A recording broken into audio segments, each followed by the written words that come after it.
और आज प्रधानमंत्री नरेंद्र मोदी मध्य प्रदेश, बिहार और बंगाल में धुआंधार चुनाव प्रचार करने वाले हैं। पीएम के इस चुनावी अभियान की शुरुआत होगी बिहार के नवादा से और इसके बाद दोपहर में पीएम पड़ोस में मौजूद बंगाल के जलपाईगुड़ी से विपक्ष पर जबरदस्त हमला बोलने वाले हैं। और फिर शाम का वो वक्त होगा जब प्रधानमंत्री मध्य प्रदेश के जबलपुर में रोड शो करने के लिए उतरेंगे। नवादा, जलपाईगुड़ी और जबलपुर, इन तीनों सीटों पर पहले चरण में 19 अप्रैल को मतदान होना है और इसी लिहाज से इस चुनावी अभियान को सेट किया गया है। आपको बता दें कि आज सुपर संडे रहने वाला है। राजनीति के लिहाज से भी प्रधानमंत्री नरेंद्र मोदी ताबड़तोड़ चुनाव प्रचार में इन दिनों जुटे हुए हैं और इसीलिए 19 अप्रैल को जिन 3 सीटों पर मतदान होना है वहां पर भी आज प्रधानमंत्री पहुंचने वाले हैं। एक मेगा रोड शो भी उनकी तरफ से किया जाना है। 3 राज्यों में एक के बाद एक प्रधानमंत्री नरेंद्र मोदी के मेगा रोड शो होने वाले हैं। सुबह करीब 11 बजे वो बिहार के नवादा में बीजेपी को जिताने के लिए हुंकार भरने वाले हैं और ये दूसरा मौका है जब प्रधानमंत्री नवादा में जनसभा करने वाले हैं।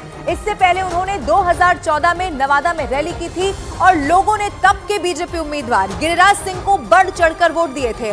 नवादा के बाद दोपहर में नरेंद्र मोदी पश्चिम बंगाल के जलपाईगुड़ी में रैली करने के लिए पहुंचने वाले हैं। अब बंगाल की बात करें तो पहले से ही जबरदस्त सियासत वहां पर गरमाई हुई है।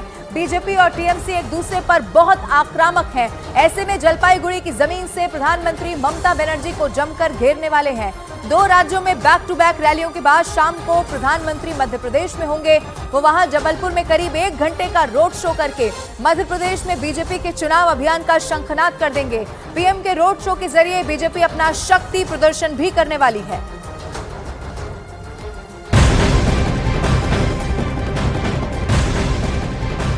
और एक बड़ी खबर, नवादा में आज पीएम मोदी की रैली होनी है। लोकसभा चुनाव में मंच पर पहली बार एक साथ होंगे चाचा भतीजा पशुपति पारस और चिराग पासवान एक साथ एक मंच पर दिखाई देने वाले हैं। पशुपति पारस को सीट बंटवारे में नहीं मिली थी मनपसंद सीट, नाराजगी के बाद मंत्री पद से इस्तीफा दे दिया था, आपको याद होगा। इसीलिए आज की जो तस्वीर होने वाली है वो बड़ी ही दिलचस्प होगी। हर किसी की नजरें इस पर टिकी हुई हैं। रैली में शामिल होंगे पशुपति पारस और चिराग पासवान। इसीलिए कहा जा रहा है कि पहली बार ऐसा मौका है जब एक मंच पर चाचा भतीजा आज दिख जाने वाले हैं।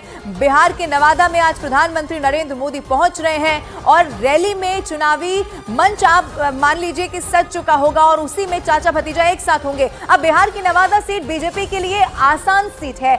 हम ऐसा क्यों कह रहे हैं आपको ग्राफिक्स के जरिए समझाते हैं। नवादा सीट की सियासी गणित क्या कहती है ये समझिए। अगर नवादा सीट पर आप देखेंगे, बिहार की नवादा सीट जहां पर बीजेपी जीत की हैट्रिक लगा चुकी है। पिछली बार बीजेपी की सहयोगी यहां से जो जीत है वो दर्ज कर चुके हैं। आपको ये भी बता दें कि इस बार बीजेपी ने नवादा से अपना उम्मीदवार उतारा है। पूर्व केंद्रीय मंत्री डॉक्टर सीपी ठाकुर के बेटे विवेक ठाकुर को नवादा से टिकट मिला है। नवादा में यादव और भूमिहार समुदाय का काफी दबदबा है। इसी को ख्याल में रखते हुए बीजेपी ने वहां से भूमिहार समुदाय से आने वाले विवेक ठाकुर को उम्मीदवार बना दिया है। हालांकि नवादा बीजेपी के लिए सेफ सीट है, लेकिन फिर भी पार्टी कोई चांस नहीं लेना चाहती। यही वजह है कि पीएम खुद वहां प्रचार करने के लिए पहुंचने वाले हैं। कोई कमी न रह जाए, ये उनकी तरफ से सुनिश्चित किया जाएगा। बिहार की नवादा सीट के लिए लड़ाई है और इसका सियासी समीकरण क्या कहता है वो भी आपके टीवी स्क्रीन पर हम आपको दिखा रहे हैं। वहीं आप देखिए बीजेपी नेता शाहनवाज हुसैन ने क्या कहा है। उनका कहना यह है कि पीएम मोदी के दौरे से पहले INDIA के नेता बौखला चुके हैं। प्रधानमंत्री जी आज नवादा की सभा में आ रहे हैं। भारी संख्या में भीड़ आ रही है और ये प्रधानमंत्री के दौरे से जो राजद और महागठबंधन के लोग हैं इनकी जड़ें हिल गई।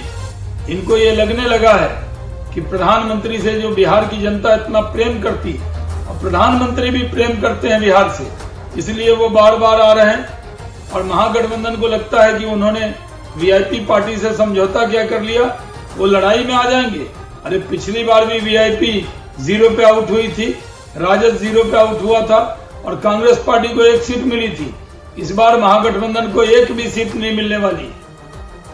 और बिहार में इस वक्त सियासी मुद्दे क्या है जिन पर पीएम मोदी विपक्ष को घेरने की पूरी तैयारी करके यहां पर पहुंचने वाले हैं। वो एक मुद्दा अब आपको हम न्यूज 18 इंडिया पर बताने जा रहे हैं, क्योंकि आज प्रधानमंत्री नरेंद्र मोदी चुनावी प्रचार में यहां पर जुटने वाले। सबसे बड़ा मुद्दा यहां पर भ्रष्टाचार का प्रधानमंत्री उठाएंगे। इसके बाद जंगल राज पर भी जरूर प्रधानमंत्री बात करने वाले हैं, विकास पर बात होगी। इसके अलावा INDIA में जो खटपट भी देखने को मिली उस पर बात हो सकती है। तमाम वो ऐसे मुद्दे रहेंगे जिन पर प्रधानमंत्री नरेंद्र मोदी बिहार बिहार के इन सियासी मुद्दों पर जब संबोधित करेंगे तो अपनी बात केंद्रित रख सकते हैं। और राजस्थान से लेकर उत्तर प्रदेश तक पीएम मोदी की रैली और रोड शो ने विरोधियों के सामने एक बहुत बड़ी चुनौती खड़ी कर दी है। पीएम मोदी ने जहां एक तरफ कांग्रेस के घोषणा पत्र पर सीधा सीधा हमला कर दिया है, तो वहीं उत्तर प्रदेश में अखिलेश यादव और राहुल गांधी की जोड़ी को पीएम मोदी ने फ्लॉप हो चुकी फिल्म करार दिया है।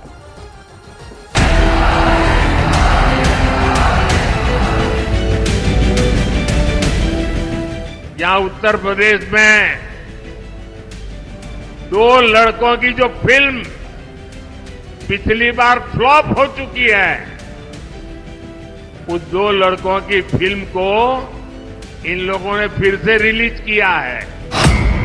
दो लड़कों की फिल्म पर भारी पड़ा मोदी का ट्रेलर 24।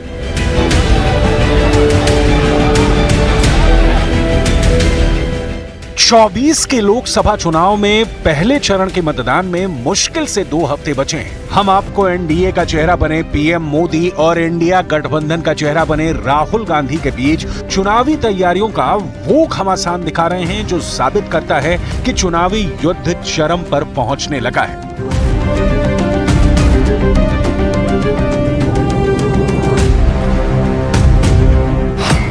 आप जरा ये 2 तस्वीरें देखिए। पहली तस्वीर पीएम मोदी की रैली और रोड शो से जुड़ी हुई है।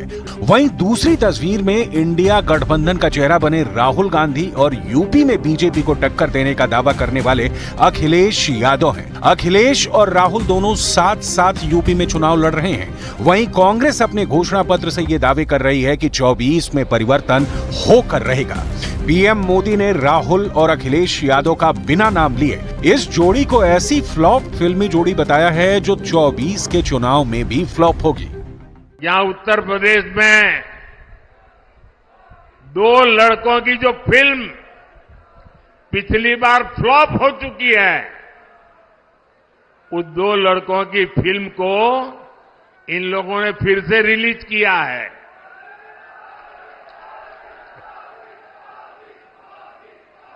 मुझे समझ नहीं आता, अरे काठ की हांडी को ये इंडी गठबंधन वाले कितनी बार चढ़ाएंगे। साथियों, कभी जिस कांग्रेस ने आजादी की लड़ाई लड़ी थी और कैसे बड़े बड़े दिग्गज कांग्रेस के साथ जुड़े हुए थे, महात्मा गांधी का नाम जुड़ा हुआ था, लेकिन आज देश एक स्वर से कह रहा है, आजादी की लड़ाई लड़ने वाली वो कांग्रेस तो दशकों पहले ही समाप्त हो चुकी है। राजस्थान से लेकर उत्तर प्रदेश तक पूरे दिन प्रधानमंत्री नरेंद्र मोदी ने तूफानी चुनाव प्रचार में पूरी ताकत झोंक दी। 400 प्लस सीटें जीतने का दावा करने वाले प्रधानमंत्री नरेंद्र मोदी ने न केवल इंडिया गठबंधन को खुलकर ललकारा, बल्कि राहुल गांधी और अखिलेश यादव की जोड़ी को फ्लॉप फिल्मों की जोड़ी भी करार दिया। राजनीतिक जानकारों का मानना है कि प्रधानमंत्री नरेंद्र मोदी 400 प्लस सीटें जीतने का इस तरह से चुनाव प्रचार कर रहे हैं जिससे वो जनता के दिलो दिमाग में छा सके। पश्चिमी उत्तर प्रदेश के जाटलैंड में पीएम मोदी ने जिस तरह से चुनावी चक्रव्यूह तैयार किया है, उसी का असर है कि एसपी और कांग्रेस भी बीजेपी के गढ़ में सेंध लगाने की कोशिश में है। लेकिन सवाल उठता है कि क्या अखिलेश और राहुल की जोड़ी जाटलैंड में मोदी के मेगा शो को टक्कर दे पाएंगे? यूपी के गाजियाबाद में पीएम मोदी के मेगा शो ने इंडिया गठबंधन को सोचने पर मजबूर कर दिया है कि चुनाव कितना प्रचंड होने जा रहा है। अब सवाल उठता है कि बीजेपी के नेतृत्व वाले एनडीए का मुकाबला इंडिया गठबंधन कैसे करेगा? क्या जाटलैंड में इंडिया गठबंधन के पास कोई ऐसा चुनावी मुद्दा है जो बीजेपी पर भारी पड़े? विरोधी है वो क्या कर रहे हैं? ये सत्ता पाने के लिए तड़प रहे हैं, छटपटा रहे हैं। मैं देश का पहला चुनाव देख रहा हूं जहां विपक्ष जीत का दावा नहीं कर रहा है। किसी विपक्ष के नेता से आपने सुना कि भाई उनकी सरकार बनेगी? सुना? नरेंद्र मोदी जी ने पॉलिटिकल फाइनेंस की मोनोपोली बनाई है। कैसे बनाई है?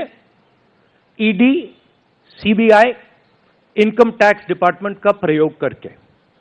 अगर आप बॉन्ड स्कीम्स को देखें तो उसमें साफ दिख जाता है कि नरेंद्र मोदी जी ने, बीजेपी ने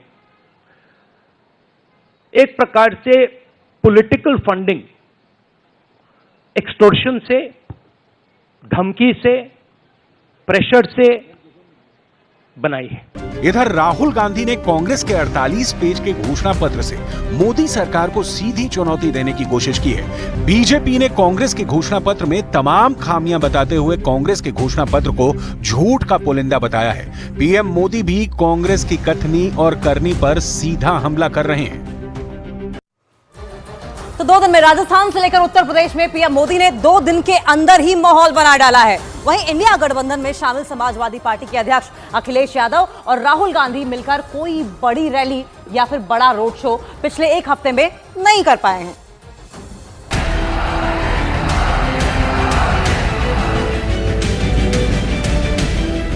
अब हम आपको दिखाते हैं कि यूपी में पीएम मोदी किस तरह से अपने वोटर्स तक अपनी पहुंच बना रहे हैं। पश्चिम यूपी यानी जाटलैंड यानी किसानों का गढ़ यानी 27 सीटों का वो मैदान जहां पर विजय यानी यूपी की फतह की तरफ एक कदम यानी संसद में अंकों का दबदबा। 2019 के आंकड़ों की बात करें तो उस चुनाव में बीजेपी ने पिछले सारे समीकरणों को ढेर कर इतिहास रच दिया था। बीजेपी ने पश्चिम यूपी के 27 में से 19 सीटों को अपने खाते में डाल लिया था। समाजवादी पार्टी का साथ देने के लिए मैदान में उतरी बहुजन समाज पार्टी को संयुक्त 8 सीटों पर ही संतोष करना पड़ा था, तो कांग्रेस का यहाँ खाता भी नहीं खुल पाया था। भारत लंबे समय तक एक आतंकवाद से पीड़ित देश रहा है। यूपीए सरकार में देश के तमाम शहरों में पाकिस्तानी आतंकवादियों ने बम धमाके किए थे, जिससे हजारों लोगों को घायल होना पड़ा था और कईयों की जान गई थी। लेकिन मोदी सरकार के आने के बाद आतंकवादी हमले में भारी कमी आई है।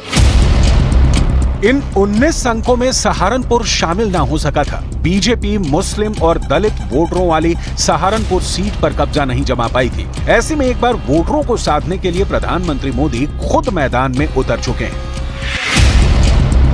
यही वजह है कि अब पीएम मोदी पश्चिमी यूपी से इंडिया गठबंधन पर निशाना साध रहे हैं। अब देखना होगा कि पीएम मोदी के 10 साल का ट्रेलर क्या 24 में हिट फिल्म देता है या राहुल गांधी और अखिलेश यादव की जोड़ी पीएम मोदी के मुताबिक एक बार फिर से फ्लॉप है।